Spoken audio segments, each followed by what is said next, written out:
Good morning, good evening, good afternoon.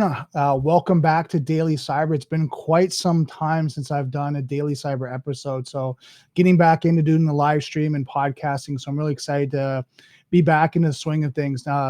This episode is going to be an amazing one. I have a colleague of mine that we're bringing in to do a deep dive into ransomware, data recovery, and really kind of getting into the swing of things when it comes to cybersecurity and ransomware. His name's Andy Moss. He's head of the business development for DriveSavers, and it's going to be amazing. We're going to talk about the different sides of ransomware and what you really need to think about.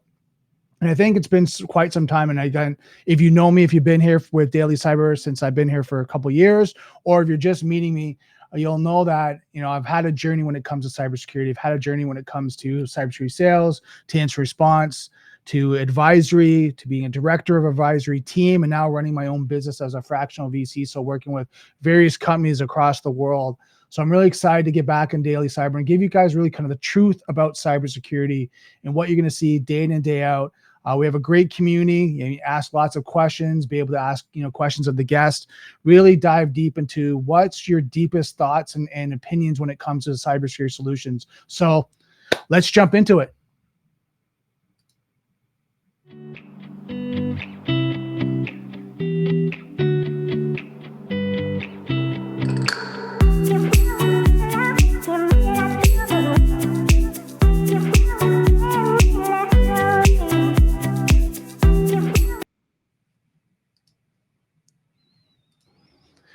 Good afternoon, Andy. How's things going?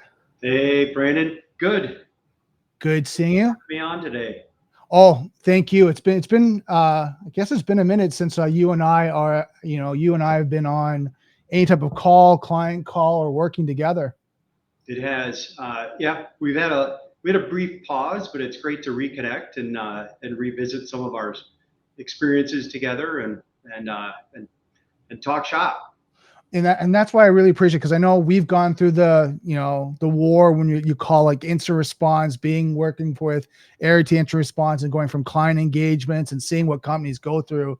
So to hear about what you're doing with DriveSavers and how you're helping organizations is going to be really interesting to see the different questions that come up and the things that we're going to talk about and how we're going to help organizations to really see that deep dive into what it really means for restoration. What do you really need to know about?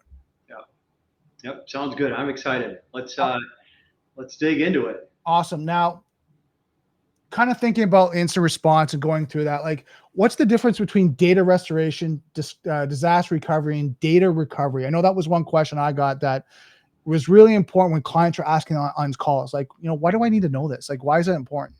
Yeah, well, I think given the fact that your audience is largely IT and security professionals, I'm sure, and again, it's been over 30 years that I've been in the IT market, and there's this long history of disaster recovery planning, and then specifically when we get to incident response, the concept of restoration of systems is a fundamental one. Anyone that ever experiences a security incident and is their systems encrypted by malware, and a threat actor has been in their environment, exploited vulnerabilities, and shut their network down, understands that the restoration of systems is critical for getting back operational.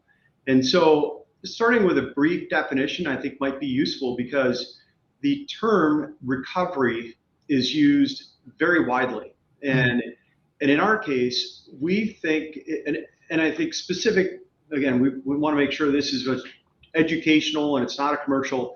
I think that in general, the idea of data recovery as a specialized IT service, reactively assisting and supporting IT's efforts to restore operational functionality, is critical. So disaster recovery, the planning process, that gets incorporated into the incident response plan, which is something that I'm hoping that you'll spend time on today. Right. And or business continuity, same general idea. The restoration of systems is how quickly can an IT partner, an MSP, or the IT staff restore operational functionality. Data recovery is this specialized focus on critical data sets that are required to not just get operational again, but to have full functionality when it comes to business applications, customer databases, HR systems, those kinds of things. And it's making the company whole after they restore operational functionality. And there's a statistic that close to 60% of the companies that suffer a cyber attack or a ransomware attack don't recover all of their data. And so that's when data recovery as a specialized service becomes very important and very useful in helping get all of the data back that's possible following an attack and a security incident. So let me ask you that, because something that you and I've dealt with, and again, that 60% is pretty high. And you think about, oh my God, like you rely on your backups, right? Yeah.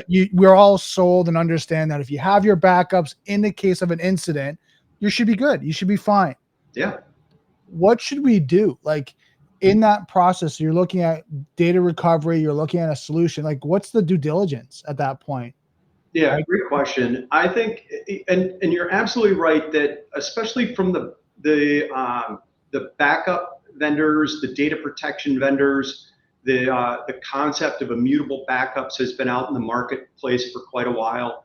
Everyone that has designed their infrastructure and architecture to create the greatest level of redundancy and resiliency, those plans are great, but they should be tested on a regular basis. So that is where proactively people like yourself and others in the information security community can test their disaster recovery planning, their business continuity plans, and the products that they've done. However, I think you should also add an element that says, what if there's a data set that is corrupted or deleted and it's missing? And what do you do in that instance where because even immutable backups are imperfect. Right. You probably can better describe how a threat actor can get in and manipulate and screw up a backup environment, making it impossible to restore from. But 100%. When a company's doing their due diligence on their backup vendors, I would ask them, and it could be any backup vendor, what happens when there's a data set that can't be restored? It's corrupted because of an improper shutdown, or the threat actor got in and deleted the backups because they scooped the admin credentials and were able to get into the immutable backup. Whether it's a cloud backup or on-prem or hybrid, doesn't matter. What do you do in that case? What's available? And I think it's a very fair question to vendors in the security space.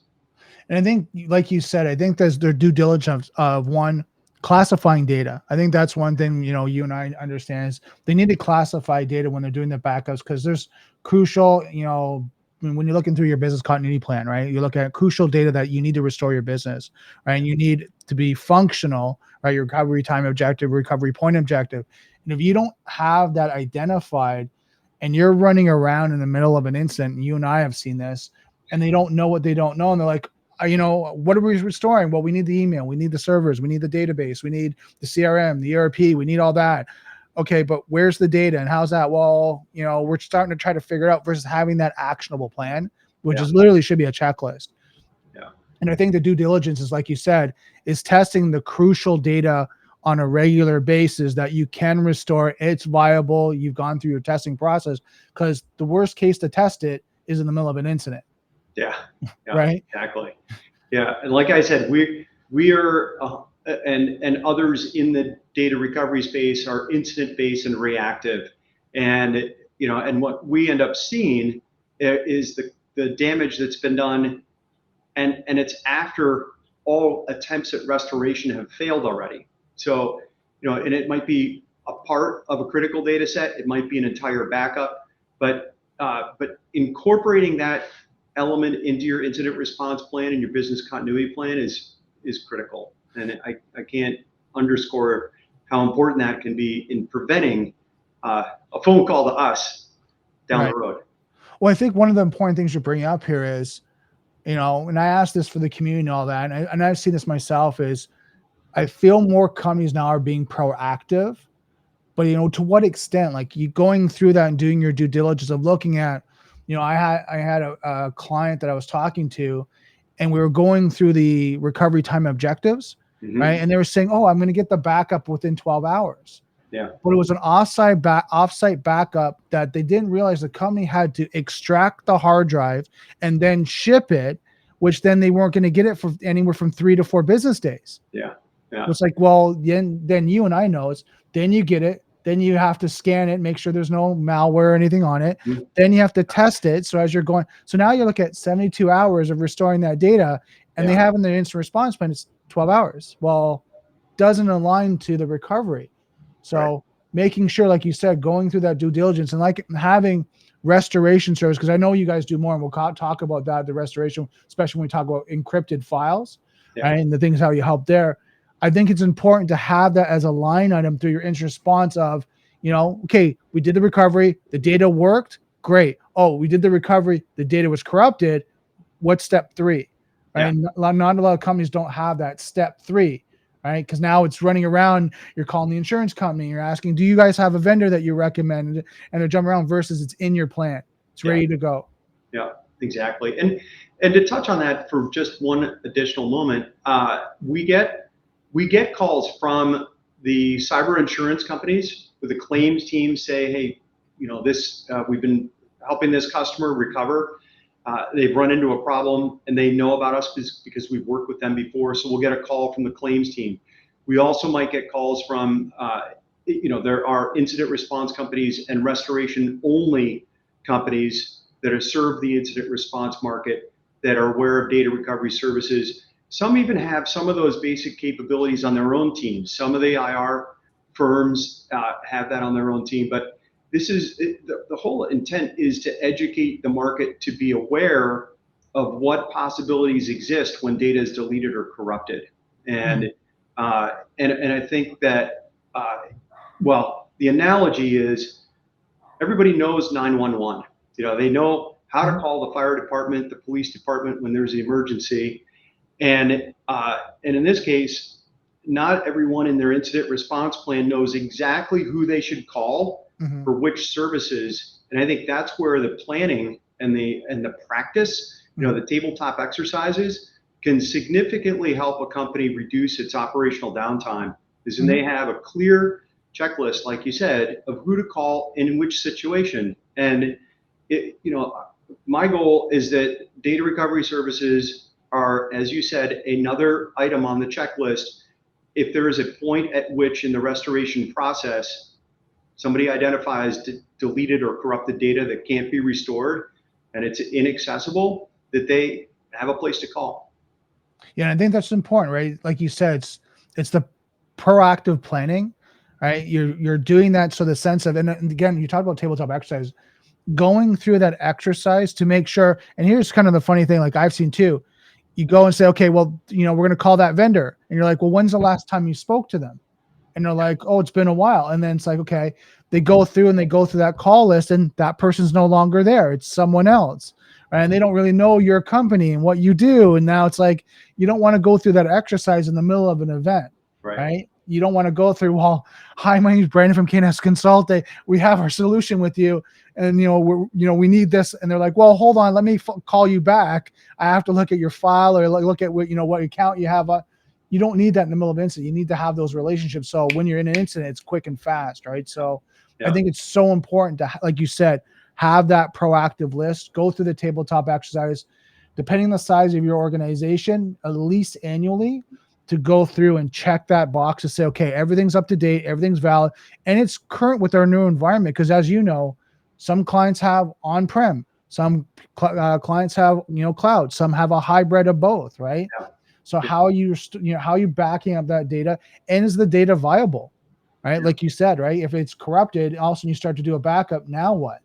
Yeah, and I do think that one thing to add, and I think for the IT people that are on this podcast that are tuned in, one thing that I've seen over the time in the marketplace is that there are changing dynamics around architectures and recommendations from the manufacturers. So if you look at Dell, for example, Dell had a huge cloud push a few years ago. So if you went to Dell Technologies World, or you work with one of the Dell's massive resellers like SoftChoice or SHI or CDW, somebody like that, they were taking their customers that had traditional on-prem physical servers, PowerEdge being a line that everybody knows and loves, and promoting cloud services and cloud backups in particular. And this year at Dell Technologies World, the pendulum has kind of swung back more towards a hybrid architecture recommendation for both your file services and your backups and your data protection products. And as the IT market changes, the need to update the business continuity plans, and as you make changes in your own architecture, your network architecture, your storage architecture, those updates need to be reflected in your plans, like you're talking about. So, we've seen, you and I have been in this market a long time. We've seen the recommendations in technology, and now with the application of AI tools across all technologies, continue to change the landscape. Hopefully those changes are reflected in those plans that you're working on and testing on a regular basis. Well, the one thing you bring up a good point is the AI technology. I just got off a call just before ours, the stream, and talking to a colleague, and we're talking about AI technology, and they're talking about like the solution is on their client, on the endpoint. Then they have like an on-prem server. Then they have a cloud solution. So you're looking at data at different areas through that life cycle of the AI technology, and then how's it secure? How's it stored? How's it in rest? And you kind of look at all that, and you got to go, well, what are you doing to maintain that data through that whole life cycle? And like you said, you look at, can you recover that data in a viable way that now can make sure that everything you've collected, all that great data, all the modules that you have, are they restorable, or are they corrupt, or something happening? So, and it goes across all solutions. And I think people need to take into consideration, even SaaS solutions, you got to think about backups, right? A lot of times you think about, Workday, you think about Salesforce, they have the data, right? But is it going to get corrupted?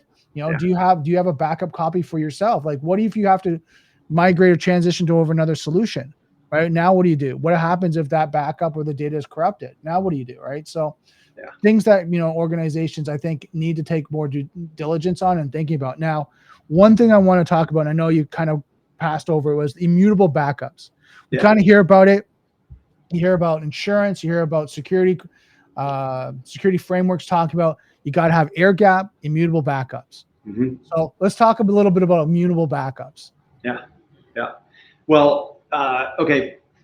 And I'm not a data protection engineer, but the concept has been introduced in the market for a while, and there are a large number of vendors that promote their solutions as immutable, and when you introduce air gap designs into your network and backup architecture, and you have data protection technologies that are leveraging that, I think, obviously those are all great steps that you can take to protect your backups. And I think it's important to share from an incident-based and reactive perspective, is that while there are many solutions that are promoted as immutable, we've certainly seen those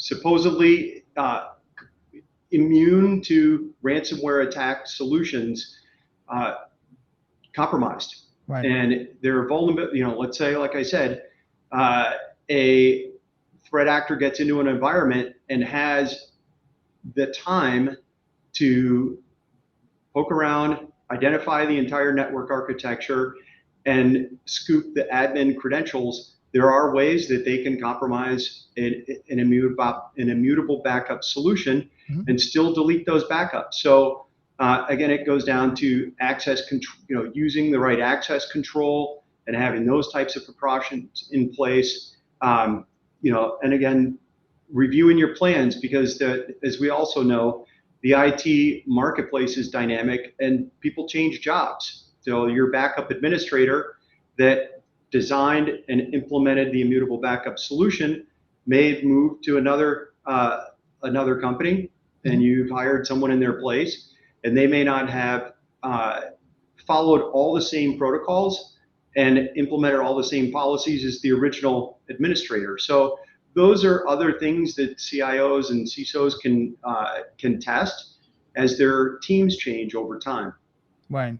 And I think to add to that, I mean, you're looking at, okay, privilege accounts, 100%. Do you have them secure as a two-factor authentication on top of that to create a layer of authentication model to these immutable solutions? Because I totally agree with you. Like, if you had an account, a privilege account to Veeam or whatever that may be, if I got your credentials and your admin credentials gave you God mode throughout the environment, including your backups, well, guess what? I'm going to go either one, corrupt your backups, or you and I are seeing it, I'm going to re-encrypt them. So now there's an encryption on top of an encryption. So now you can't even do anything with the files. And I've seen that through our ransomware events where they're like, well, it's encrypted, but not our encryption. It seems like it's been doubly encrypted. Now it's corrupt and we can't get access to it. So things along the line we see kind of through engagements that you have to do your due diligence on identity access management, making sure you're securing the privilege accounts. And also, I would also recommend pen testing it. Absolutely. If you think that you have a great solution and the technology, vulnerability assessments, and I want to be clear, I know sometimes people think of pen tests as the end-all be-all solution to kind of give you that baseline of how you're doing. Right. When you do a vulnerability assessment, kind of gives you a snapshot of the vulnerabilities in your environment. The pen tests are, once you get those hardened and secure, what you want to do is now you want to test to make sure your security controls are in place and they're working, that an authorized pen tester who you give an authorization to the environment is not able to compromise that. Right. Now, if they are, then now you have to do some more security measures and enhance your security controls. And that's good because you don't want to be in an incident because you didn't do your due diligence. And that's that part of the due diligence, due care, is that pen tester now is going to go through and say, okay, you're doing really well here. Here's some areas that are gaps, and here's some recommendations to harden that. And I think that's so important when we look at, you look at, and we're going to go into ransomware next. But when you go into a ransomware event and you're looking at your data, either one, they're encrypting the data or they're exfiltrating your data, right? If you're not securing your environment properly, I mean, you got to look at, and you and I have dealt with this, is that you might have to pay a ransom, right? So that brings me into the question that, is it really possible to recover backups that have been deleted by a threat actor? Yes, it is. Not always possible, but frequently it is possible. So in order to understand how that's possible, we'll just break down the technology for a moment. So, as you think about various backup solutions that are in the marketplace, the most traditional and basic piece is you've got full backups and incremental backups, and you're backing up your file servers, your application servers, whatever critical business systems you have, or loose files that you have, to a destination. And in those storage platforms, whether they're on-prem or cloud, they'll have their own protections in place. And then same with the backup technologies. You can enable encryption or disable encryption with the backup technologies that you have. So from a data recovery perspective, we see some very basic or sort of common themes. The threat actor exploits a vulnerability. They get into the environment. They identify the backups, and we've seen varying levels of sophistication in threat actors, and I'm sure you've seen the same thing. Some of the threat actors that are that get into someone's network environment and are poking around and they're looking for how to execute their attack are pretty sophisticated, and they understand how to delete virtual machines and virtual disks or Veeam backups, etc. Others are less sophisticated, and they may kind of just do a brute force reformat on a disk. They launch some of those processes before implementing the payload and encrypting the environment and encrypting the systems. So as far as being able to recover backups, we have seen success recovering backups and in a few certain circumstances. Primarily, it's when the threat actor has not launched a full reformat of that disk or the storage environment that is hosting the backups or is the target for those backups. And frequently they don't have the time to do that. We recently saw a case where the threat actor was in the environment for almost a month, and they picked a time to start a reformat process on the servers that were holding the backups, where it would go undetected for days. And in that case, they successfully wiped out so much of the data that was unrecoverable. We've also seen, though, threat actors either launch a reformat process or just do a very basic encryption, depending on the malware variant that they have. That's kind of lazy. It might just encrypt the header file, the header of the backup file. And so we have developed, and then there are other tools that are in the marketplace that are designed to look underneath that maybe thin layer of encryption and identify data that still is intact and that is extractable from those backup files, whether they're virtual files or physical files. And so it really comes down to how much data has been compromised, and how sophisticated was the attack, and what techniques did the threat actor use. But if the factors align, we have had some really great success recovering backup files that were quote unquote deleted. And usually it's the IT team, either in-house or the MSP that's serving that client, or even the incident response restoration teams that do a quick search and see that they're the first ones to identify that the backups are deleted. And then if they don't have something to work with, they just immediately pivot to plan B. All right, well, I'll just rebuild the server on the domain, and I'm going to get the client back up and operational as fast as possible. And they got to skip over the idea of recovering deleted files without exploring the possibility of recovering a deleted backup file. Okay. Which is good to know. I mean, it's something I don't think a lot of people think about in that incident, because I think, as you know, it's a 72-hour, 1 week sprint, and they're just trying to get things back up and going. They don't think that, hey, maybe there is a possibility that there's another, solution that we can use here that could recover and get us back up. Yeah. And I was going to say, we've had calls, or I've seen cases where, at the very beginning of the process, immediately after the incident occurs and everything is shut down, and data recovery is considered as a possible means of recovering the critical business files that are required to get operational again. Data recovery has served as an alternative to paying a ransom in some cases.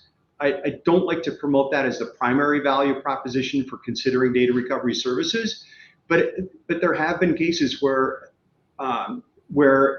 companies have been able to avoid paying the ransom because they were able to recover those files that were deleted. And in those cases, you think about data exfiltration and whether there was PII or PHI that was exfiltrated, and whether the threat actor has that leverage over the end client. And obviously that changes the situation, but there are circumstances on the earlier that the data recovery services provider can be engaged and at least evaluate what damage has been done and whether data is recoverable. That can help expedite the restoration process and help get the companies back up and operational sooner. However, and I was going to also add that we get calls 2, 3, 4, 6 weeks after an event when everything has been restored, but then find that, and maybe this is a way to pivot to decryptors, there's a particular data set that's been corrupted and is unrestorable. Like there's a, or a SQL database that won't mount because there's some corruption within the database that occurred using a decryptor that isn't perfect. Right.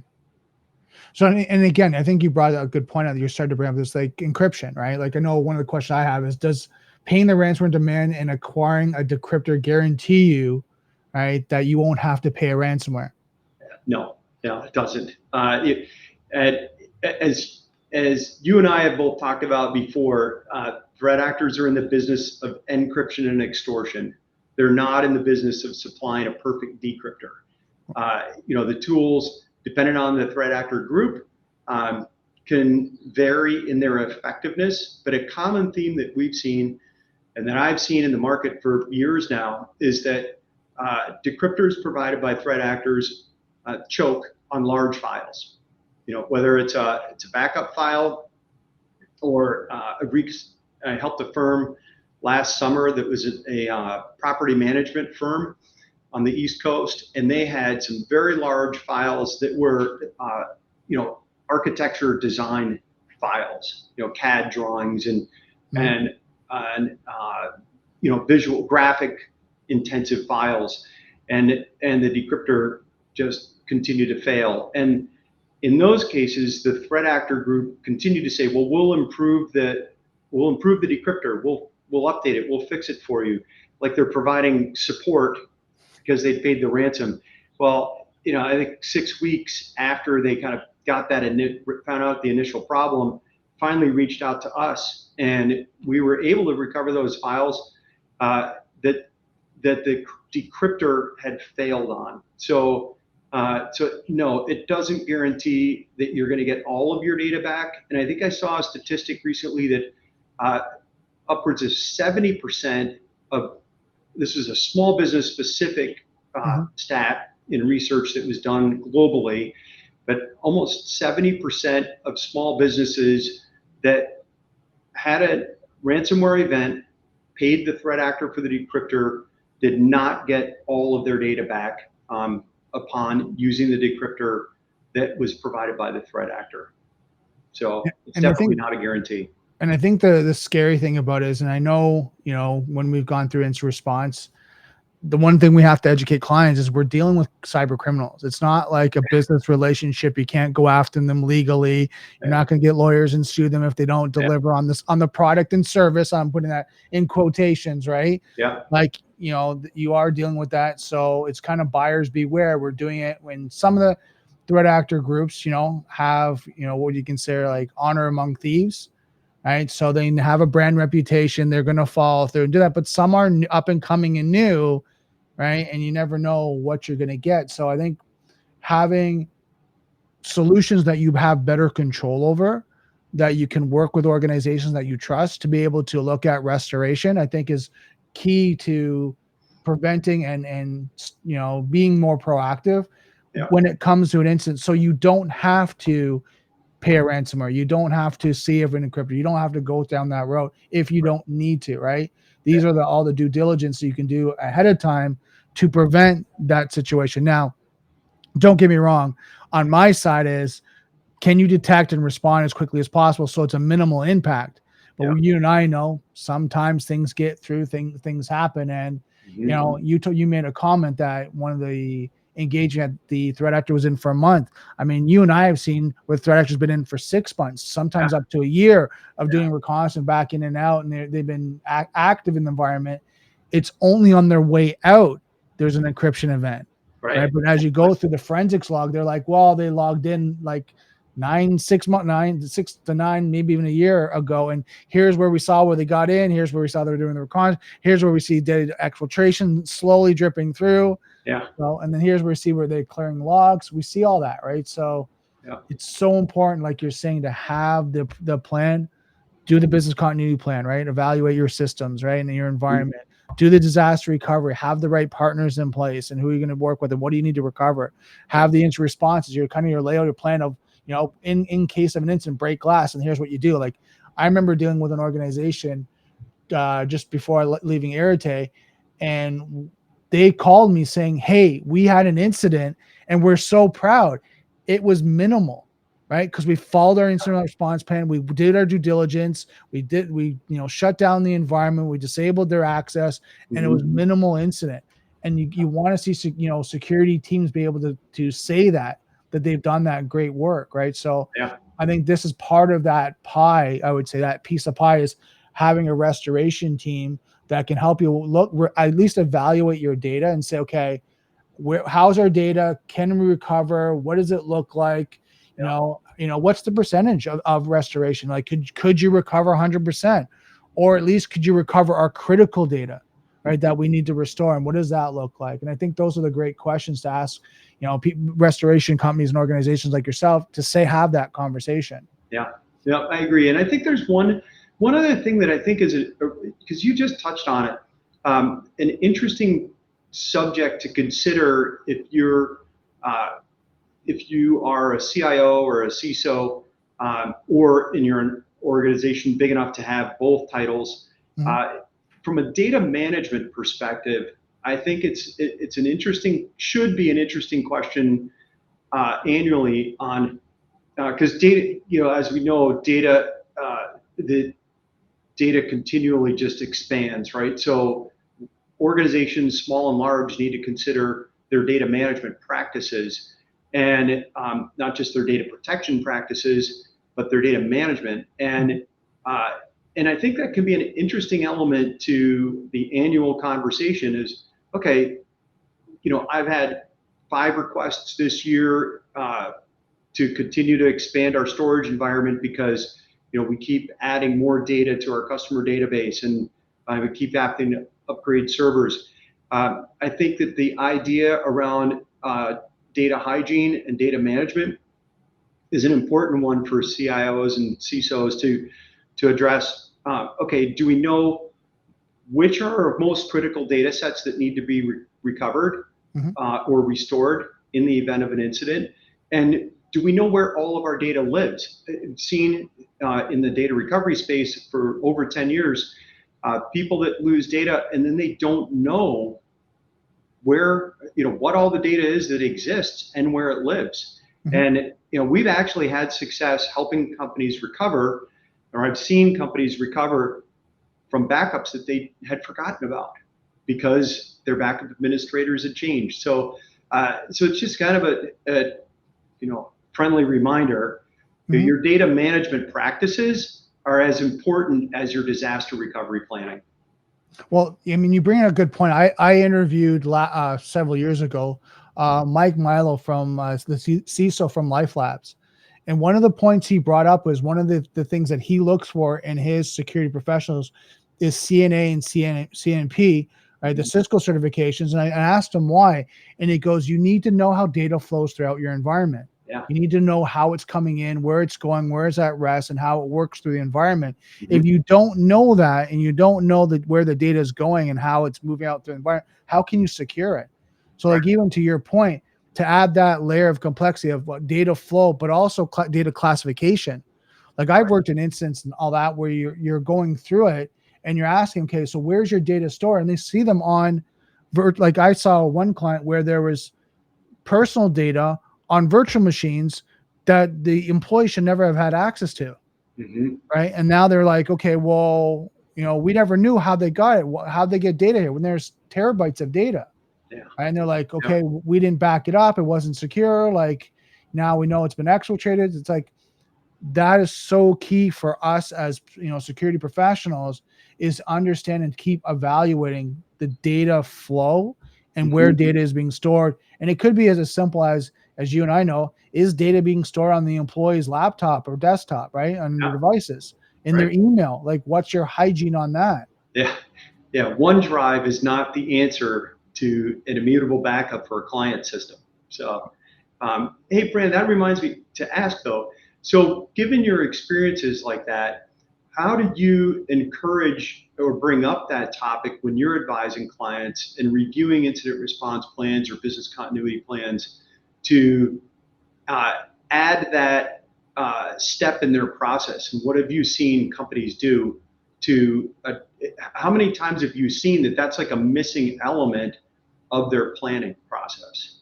A lot of times when you're going to the business continuity plan, because the way I go is a phase approach. Business continuity plan is the first thing I tell clients to do. A lot of times they go, I want to do an instant response plan. And I go, great. Have you done a business continuity plan? Have you done a risk assessment? Right. And they're like, well, no, I just want an instant response plan. Well, how do you know what you're protecting? How do you know what's critical in the environment? Yeah. And when I do that, a lot of times the data conversation starts to come out. Mm-hmm. What type of data do you use?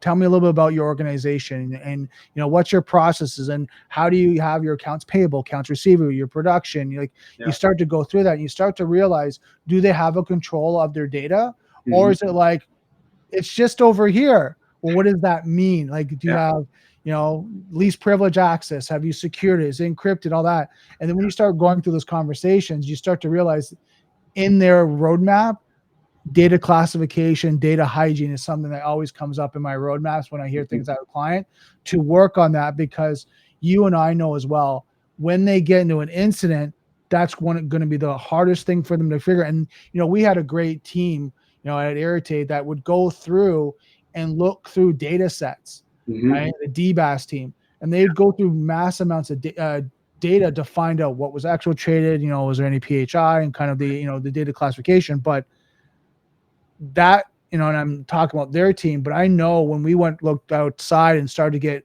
quotes from bigger companies, you could be looking at anywhere from $200 to $500 to $1 million, depending on the size of your environment and your data set and where they have to put in their appliances to be able to scan the environment of data they have to go through, scan, and report on.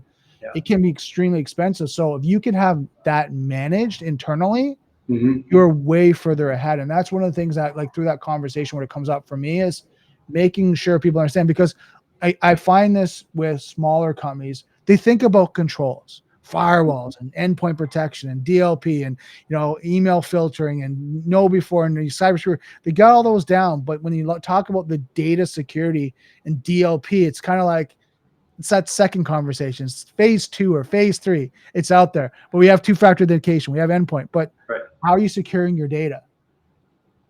Right. So I think it's a great conversation. I think something that out of this topic, I hope people go back and say, okay, hey, company, whatever company you work for, and depending on what level, what is our data hygiene? What's our data security? Is any type of data restoration and data recovery and backups part of our incident response plan? And have we done it from the BCP all the way through? Or is it a line item someone added 1 year because insurance said, hey, by the way, you need that, and they added it in, but there's no due diligence on that. And I mean, that's a big thing that we see too, is some companies just add things in for insurance purpose, because insurance companies have been, in my side of being this for a while, is years ago, I'm sure you know this, generally it was a checklist. Sent out and you said, yeah, do you have endpoint protection? You checked a box. But now security companies or insurance companies are coming through and actually now getting you to validate. Do you really have this? Is it in place? How secure is it? When's the last time you had testing? So going through that and bringing back to what you're saying, having that through your due diligence of the data recovery, data classification, data restoration, part of your whole planning, I think is essential. Yeah, I couldn't agree more. Couldn't agree more. We like to help customers in need, but we're in the data recovery market is a weird one where we do our best to promote things like World Backup Day, because we don't want customers to call us. We want to be there when they need us, but the goal is to have as much proactive measures in place to prevent data loss as possible. So one thing I wanted to mention, though, that has been a bit of a I describe it as a black hole for the insurance companies and the cyber market in general, is how are data recovery services priced? And I just wanted to touch on it briefly because there's the traditional consumer hard drive recovery market, which is basically commoditized, and if somebody's their laptop or their external hard drive falls off their desk accidentally, their 2-year-old pulls it off the desk and it dies. Single drive recovery is very much commoditized, and the pricing is really standard in the market. But when it comes to pricing a data recovery effort following a ransomware attack, I wanted to mention it briefly because it's a complex pricing scenario, Mhm. and the way most people in the market. So what I'm trying to do is prevent uh, uh, either sticker shock or unrealistic expectations. Each step in the process, in the data recovery process, should be customized, custom priced by the vendor. Right. So initial evaluation or discovery steps are based on a bunch of variables like, okay, what's the storage environment look like? Is it an external single 8 terabyte external device? Or is it a multi-drive network attached storage device, 4 drive, 8 drive, 12 drive? Or is it a storage array from a big storage vendor that might have, a 48 disk shelf in there? Is the environment virtualized? Is VMware used, or Proxmox or some other hypervisor? Mhm. And how much data is missing and lost? So are we talking about 20 to 50 gigabytes? Or are we talking about a petabyte worth of data? The point is that data recovery services are priced in a custom manner for each step of the process, and they really should follow first we're going to identify what is recoverable, and there may be a fee for doing that. Then we're going to take steps to determine exactly which files are fully recoverable, partially recoverable, or non-recoverable.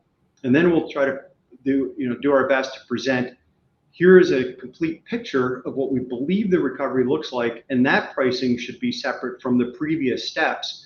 And then the customer should have the power to make a good business decision that says, you know what, I understand, here's what's missing, here's what you think you can recover, and sometimes insurance is involved in approving that decision. But yes, from what you've described in terms of the ability to recover these particular data sets, or backups or file servers or whatever, that makes a good business decision to pay for the recovery services. So when somebody asks me how much is data recovery, my answer is always, it depends. Well, I think to clarify, and then people watch this, it has to be scoped, right? Yeah, Each engagement needs to be scoped. And if you're thinking it's a kind of a cookie cutter, one kind of price fits all, there's many variables to the environment, yeah, right? Even version. I mean, you and I talked about on the phone, like even different versions of different software in the sense of the storage software and what you're using can create more complexity to your scope, yeah, right? More complexity means more time. More time means more money. So taking into consideration, like you're saying, if you're dealing with a true corporate level restoration versus like Western Digital, Seagate, you're sending it to them right. to get $300 to $400 like drive kind of replaced or restored. Yeah, Totally different scenario. They're going to have to get someone to come on a call and scope it out. What's your environment? What does it look like? Where's your data? Where's it stored? Is it in these type of environments? And then, like you said, so people understand this, the potential might be, okay, give us a subset of your data so we can test it to see if it is viable, so yeah, we can do a restoration, or at least tell you like, yeah, it's completely corrupt, we can't do anything to it. yeah, And then at least you have some education. So I think that's like, correct me if I'm wrong, Andy, I think that's what you're trying to explain is it is more of a complex scoping, yeah, but again, depending on the size of the environment, what you're going through, it's needed. yeah. That's exactly what I'm trying to explain. And also that the tools used to evaluate the scope are important as well. So we've seen a lot of cases, both while you and I worked at Arete together and prior to that and after that, I've seen a lot of cases where IT professionals, they may be aware of a particular free or commercial recovery tool for a particular technology. And let's say it's a VM recovery tool, and the things and the difference between custom tools that companies like DriveSavers use that are written in-house, that have a deep understanding of the way the data structures are designed and data is stored by the various technologies, can make an impact on the success or potential success of recoveries. because there are nuances, like you said, to the versions of the software that's used to back up the data in the first place. So, and then there are multiple layers from the physical layer all the way through the application layer, and there are versions of each at each level or each layer of the recovery that need to be addressed. And while free or freemium or even some commercial tools can address some recovery scenarios, I wanted to share that the success rate goes up with custom developed software tools because they consider all the variables at once, and they actually prevent you from doing more damage to that data set, by trying to recover it on your own. So it's kind of a last thing to mention. No, and it's true. I think the due diligence on that is like, if you find like open source tools or things like that, unless it's tried and tested and you have success in something else in the middle of a ransomware event or a critical incident, I wouldn't start playing with open source tools if you don't have some experience with them, because again, you could just run into more problems. Yeah, exactly. Now we've got a couple minutes left. Anything else you'd like to add, Andy? I think that the only thing really to add to the conversation is that maybe it's just kind of a closing statement, is that hopefully having your proactive view on this process and my reactive view on this process is a clear message to the people that are watching the podcast and watching the live stream, that those things need to be combined. Don't wait until something happens. I mean, every day we get calls for people that haven't planned for this. No one expects to lose data. But every trade show that I go to and every IT professional that I've talked with over the years, I just ask the basic question: have you ever lost data? And the answer is always, yeah. And I'm an IT professional. So marry that proactive approach to planning so that when something happens and data is lost or it's corrupted and it's inaccessible, then you have a place to turn and a partner to turn to from a reactive perspective. Awesome. No, that's great advice. And I think to add on to that is like, a lot of us thinking about this, I know you're going to look at different variables, like what's in your roadmap, what's more critical, and the higher risk and priority. You're going to look at budgets, right? Something to put in that budget, something to focus on, especially if maybe it's not your 2025 roadmap. It should be in your 2026. Now, hopefully, depending on the size of the organization, you can incorporate that at least as a due diligence assessment. You can go through and see where you're at. Right now, depending on your data and the importance, how you, as an organization, how you feel about data, I would say that you'd want to put that earlier in. But again, I understand organizations are going through different variables. There's so much going on. I mean, I work with so many different organizations right now, and going through their roadmap and their team. I mean, I don't know if you're seeing this, Andy, but I'm seeing right now a lot of organizations have downsized, but the work hasn't. Right. Yeah. Right. So they're so busy in what they're doing. It's like, okay, how do you prioritize what's essential on top of their day-to-day work? Like, yeah, you have these project things you need to do, but we have these other things we need to implement.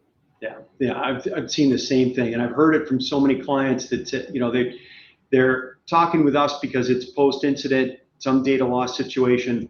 And we've heard, I just could not get, I've been my team and I have been so busy for the last 6 months or year or 2 years that we haven't been able to do some of these proactive testing services and events that we want to do. And now we're paying the price. So I feel for the security professionals that are out there trying to balance between fighting fires every single day and trying to squeeze in their red team, blue team, purple team exercises and pen testing that they need to do.